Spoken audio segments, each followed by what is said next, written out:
السلام علیکم ورحمۃ اللہ وبرکاتہ۔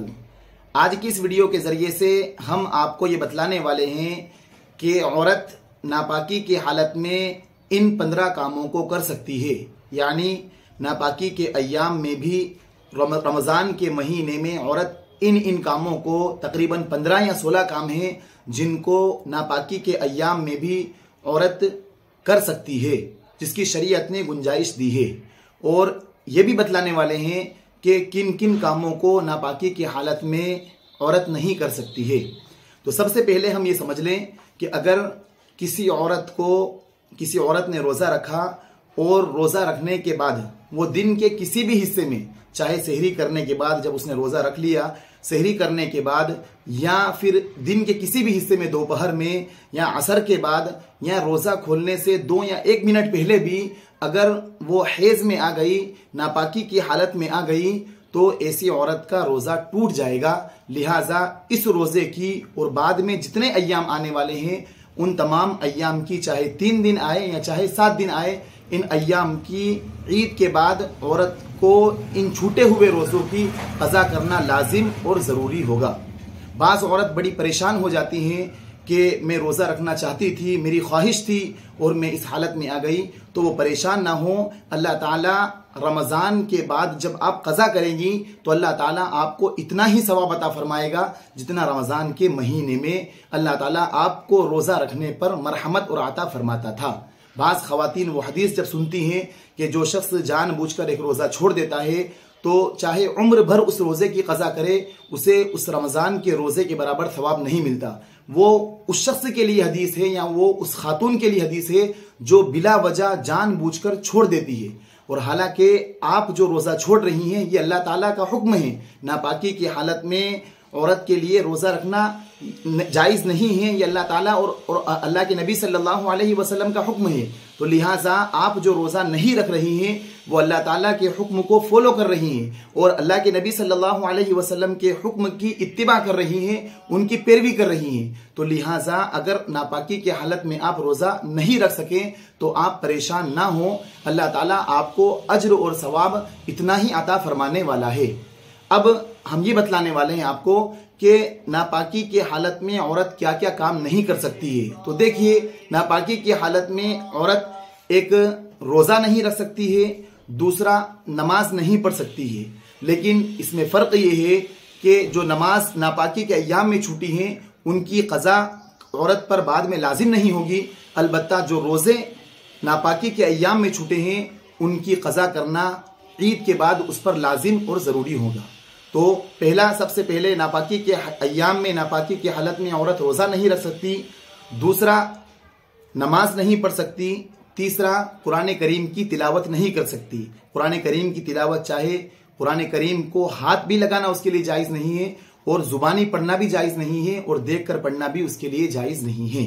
لہٰذا ناپاکی کے ایام میں ناپاکی کی حالت میں قرآن کریم کی تلاوت چاہے حفظ کرے، زبانی کرے، یا چاہے دیکھ کر پڑھے، اس کے لیے دونوں طریقے سے جائز نہیں ہے۔ اسی طریقے سے ناپاکی کی حالت میں مسجد میں نہیں جا سکتی۔ الحمدللہ ہمارے ایشیا جو ممالک ہیں، ایشیا کے ہندوستان، پاکستان، بنگلہ دیش، اس میں تو عورتیں یوں بھی مسجد میں نہیں جاتی ہے، لیکن اگر کسی غرض سے جانا ہو تو ناپاکی کی حالت میں مسجد میں جانا عورت کے لیے جائز نہیں ہے۔ اور اسی طریقے سے رمضان کے مہینے میں ناپاکی کی حالت میں تراویح نہیں پڑھ سکتی اور تہجد کی نماز بھی نہیں پڑھ سکتی۔ البتہ ناپاکی کے ایام میں ناپاکی کی حالت میں عورتیں یہ 15 کام کر سکتی ہے، اور وہ 15 کام جو سب سے پہلے ہے وہ یہ ہے کہ ناپاکی کی حالت میں جب عورت حیض کی حالت میں ہو وہ عورت دعا مانگ سکتی ہے، یعنی ناپاکی کی حالت میں ہے لیکن جب وہ پاک تھی، اس کی عادت تھی کہ وہ تہجد کی نماز پڑھ کر دعا مانگتی تھی، تو اب ناپاکی کے ایام میں نماز نہ پڑھے لیکن مصلی بچھا کر ناپاکی کی حالت میں دعا مانگ سکتی ہے، یا افطاری کے وقت دعا مانگنے کی عادت تھی تو وہ افطاری کے وقت بھی اللہ تعالیٰ سے دعا مانگ سکتی ہے، اس میں کوئی حرج نہیں ہے۔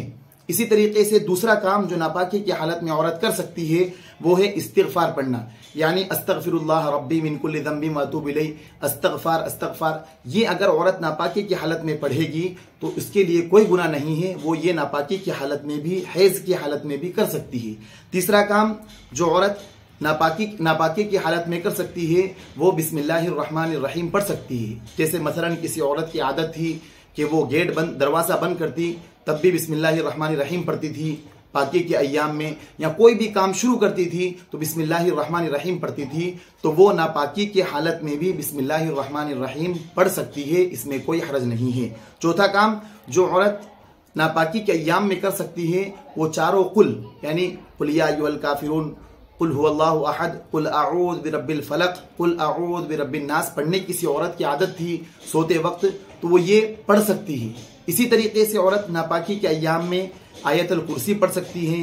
اسی طریقے سے عورت ناپاکی کی حالت میں سورہ فاتحہ بھی پڑھ سکتی ہے. اب یہاں پر ایک اعتراض ہوگا کہ مفتی صاحب ابھی آپ نے بتلایا کہ قرآن کریم کی تلاوت نہیں کر سکتی، تو سورہ فاتحہ الحمد شریف بھی قرآن کریم کا ہی جزو ہے، قرآن کریم کی صورت ہے. اسی طریقے سے آیت الکرسی بھی قرآن کریم کی ایک آیت ہے. اسی طریقے سے قل اعوذ برب الفلق اور چاروں قل یہ ہیں یہ بھی قرآن کریم کی آیت ہے. تو دیکھیے تلاوت کی غرض سے پڑھنا ناپاکی کی حالت میں جائز نہیں ہے. البتہ ذکر و اذکار کے طور پہ، یعنی کسی عورت کی سوتے وقت عادت تھی آیت الکرسی پڑھنے کی تو وہ ناپاکی کی حالت میں پڑھ سکتی ہے، اس میں کوئی حرج نہیں ہے. اسی طریقے سے کسی عورت کی عادت تھی کہ وہ بچوں کو نظر اتارتی ہے تو چاروں قل پڑھ کے یا 2 قل پڑھ کے نظر اتارتی ہیں تو وہ ناپاکی کی حالت میں اس طریقے سے ذکر و اذکار کے طور پر کر سکتی ہے. اسی طریقے سے ناپاکی کی حالت میں عورت اذان کا جواب دے سکتی ہے. اسی طریقے سے عورت ناپاکی کی حالت میں اذان کا جواب دینے کے ساتھ ساتھ تسبیح پڑھ سکتی ہے، اور اس کے بعد ناپاکی کی حالت میں عورت اذان کا جواب سورہ فاتحہ پڑھ سکتی ہے، چاروں قل پڑھ سکتی ہے، اور دینی کتاب پڑھ سکتی ہے. عورت ناپاکی کی حالت میں دینی کتاب پڑھ سکتی ہے.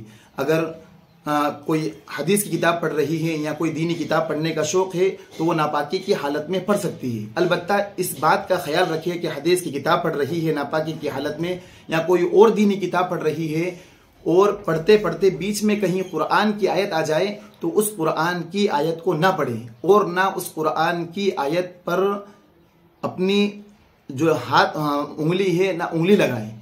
اسی طریقے سے عورت ناپاکی کی حالت میں قرآن کریم کا ترجمہ پڑھ سکتی ہے.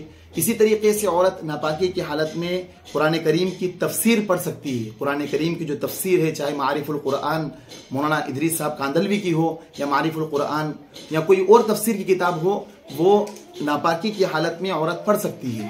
اسی طریقے سے ناپاکی کی حالت میں عورت جو تسبیح فاطمی ہے، جو سبحان اللہ، الحمدللہ، اللہ اکبر، یہ بھی عورت ناپاکی کی حالت میں پڑھ سکتی ہے، اس میں کوئی حرج نہیں ہے. اور اسی طریقے سے عورت ناپاکی کی حالت میں جائے نماز پر بیٹھ سکتی ہے، جا نماز پر بیٹھ کر تسبیح پڑھ سکتی ہے، ذکر و اذکار کر سکتی ہے، اس میں کوئی حرج نہیں ہے.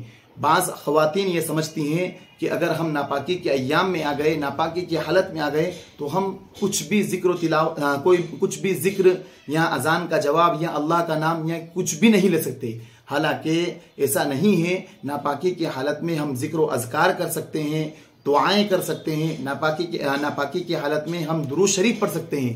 اللہ کے نبی صلی اللہ علیہ وسلم پر ناپاکی کی حالت میں ہم درود بھیج سکتے ہیں. اسی طریقے سے ناپاکی کی حالت میں ہم اذان کا جواب دے سکتے ہیں، اللہ تعالیٰ کا نام بھی لے سکتے ہیں. بعض خواتین ناپاکی کے ایام میں اللہ تعالیٰ کا نام لینا مناسب نہیں سمجھتی ہے، حالانکہ شریعت نے اس بات کی اجازت دی ہے، اس بات کی گنجائش دی ہے کہ عورت ناپاکی کی حالت میں اللہ تعالیٰ کا ذکر کر سکتی ہے. تو لہٰذا یہ تمام باتیں جو ہم نے آپ کو بتلائی ہے یہ عورت ناپاکی کی حالت میں کر سکتی ہے. خلاصہ کلام یہ ہوا کہ عورت ناپاکی کی حالت میں قرآن کریم کی تلاوت نہیں کر سکتی، لیکن ناپاکی کی حالت میں اگر ذکر و اذکار کے طور پر کوئی دعا پڑھ رہی ہے تو وہ ناپاکی کی حالت میں پڑھ سکتی ہے. اسی طریقے سے کسی عورت کا مسنون دعاؤں کا پڑھنے کا اہتمام ہے، جیسے کہ گھر میں داخل ہوئی تو دعا پڑھی، ٹوائلٹ میں گئی دعا پڑھی، تو یہ بھی عورت ناپاکی کی حالت میں پڑھ سکتی ہے. اب یہ عورت نہ سمجھے کہ میں دعا پڑھوں گی تو دعا میں اللہ کا نام آئے گا اور میں تو ناپاک ہوں.